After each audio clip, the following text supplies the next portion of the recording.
परभणी जिल्ह्याच्या 9 पंचायत समितीच्या सभापती उपसभापतींची निवड प्रक्रिया पार पडली आहे। गंगाखेड पंचायत समितीमध्ये भाजपचं वर्चस्व, 14 पैकी 9 जागा भाजपने जिंकल्यात, तर इतर 5 सदस्यांचाही भाजपला पाठिंबा। सभापती आणि उपसभापतींची बिनविरोध निवड। राहुरी विधानसभेसाठी लवकरच पोटनिवडणुकीची शक्यता। इच्छुक उमेदवार अक्षय कर्डिले यांनी घेतली मुख्यमंत्र्यांची भेट। भेटीच्या वेळी मंत्री राधाकृष्ण विखे पाटील, राष्ट्रवादी आमदार संग्राम जगताप उपस्थित। अहिल्यानगर महापालिकेत पार पडली स्थायी समिती तसंच महिला बालकल्याण समिती सभापतीची निवड प्रक्रिया।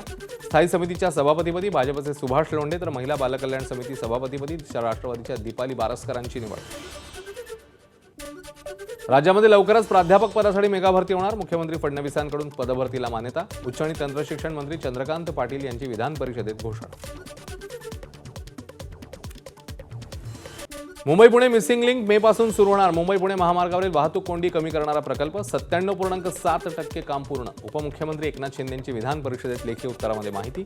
सतेज पाटील, भाई जगताप यांनी उपस्थित केला होता मिसिंग लिंकचा प्रश्न।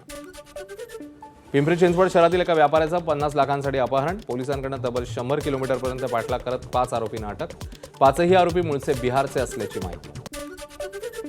छत्रपती संभाजीनगरचा लोकप्रिय सोशल मीडिया इन्फ्लुएन्सर अरुण तुपेचं निधन। अरुणच्या अचानक जाण्यामुळे चाहत्यांकडून शोक व्यक्त। विमान प्रवास महागणार। इंधन दरवाढीमुळे देशांतर्गत आणि आंतरराष्ट्रीय प्रवास महागणार। एअर इंडियाने केली घोषणा।